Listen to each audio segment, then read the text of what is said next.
Sir. அடடா, அவ்வளவு மரியாதையெல்லாம் எதுக்குமா? விஸ்வநாதன் கூப்பிடு, இல்லன்னா விசுன்னு கூப்பிடு, போதும். அது இல்ல சார். இன்னொரு வார்த்தை பேசினா வாய உடைச்சிருவேன், ஜாக்கிரதை. சரி, உங்ககிட்ட ரொம்ப நேரம் பேசுறதுக்கு எனக்கு இஷ்டம் இல்ல. ஜஸ்ட் ஒரு விஷயத்த தெளிவா சொல்லு. உன்னை போலீஸுக்கு பிடிச்சு கொடுத்தா 1 பைசா செலவில்லாம எனக்கு 5 லட்சம் ரூபாய் லாபம். உன்னை போலீஸ்ல பிடிச்சு கொடுத்தா 5 லட்சம் ரூபாய் தர்றதா அவங்க சொல்லிருக்காங்க.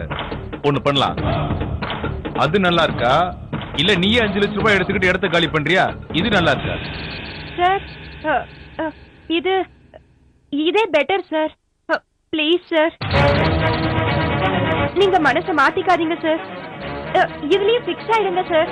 நீயும் ஒரு வேலை பண்ணு, இந்த வீட்டுக்கு திரும்பி வர மாட்டேன்னு பிக்ஸ் ஆயிடு. ஆவியா? ஐயோ, வர்றது என்ன சார்?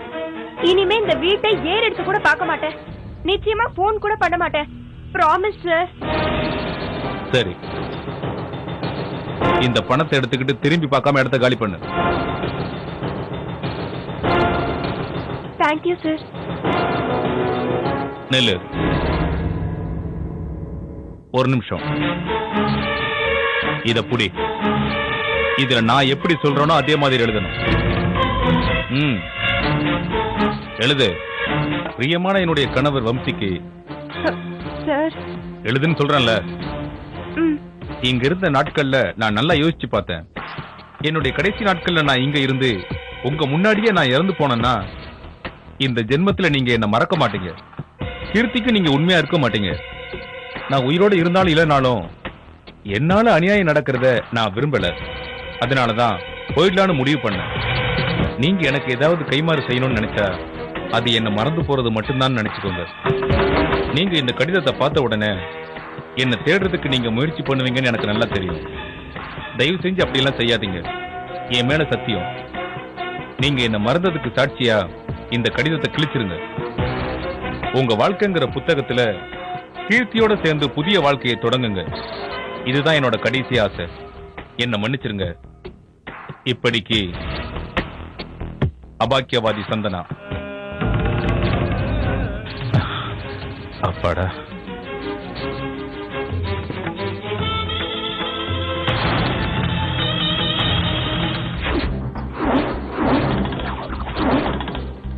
ஒண்ணு பண்ணு, இந்த தாயத்தையும் தட்டையும் எடுத்துக்கிட்டு சீக்கிரம் அங்க வந்து சேரு. ஐயரே நில்லுங்க. எனக்கு கல்யாணம் ஆயிடுச்சா? நீங்க எனக்கு பண்ணி வச்சது கல்யாணமா? அது உன் கழுத்துல கட்டினது தாயது தாமா. உங்க அம்மா ஆரோக்கியத்துக்காகத்தான். உண்மையா சொல்லுங்க. என்ன மன்னிச்சிருமா. நான் தப்பு பண்ணிட்டேன். எல்லாருமா சேர்ந்து உனக்கு துரோகம் பண்ணிட்டோம்.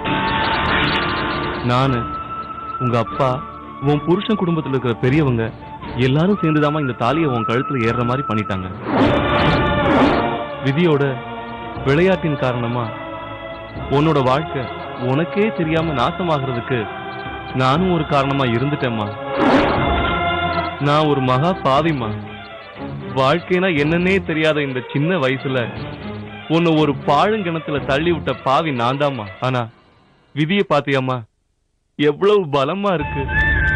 எந்த குடும்பம் தன்னோட தோஷம் போகணுங்கிறதுக்காக உன் கழுத்துல தாலி ஏற வச்சாங்களோ அதே குடும்பத்துல கடவுள் உன்னை சேர்த்துட்டாருமா. வம்சி தாலி கட்டின முதல் மனைவி நீதாம்மா. இதெல்லாம் தெரிஞ்ச அந்த கடவுளே உன்னை அங்க சேர்த்திருக்காருன்னா உன் மூலமா ஏதோ சாதிக்கணும்னு நினைக்கிறாருமா அவரு. இதுல பணத்தாசையை தவிர வேற எந்த உள்நோக்கமும் எனக்கு இல்லம்மா. நடந்த தப்புக்கு என்ன மன்னிச்சிருமா. நான் வரேம்மா. அக்கா நல்லா இருக்கணும்னா இந்த தாலி என் கழுத்துல இருக்க கூடாது, இருக்கவே கூடாது.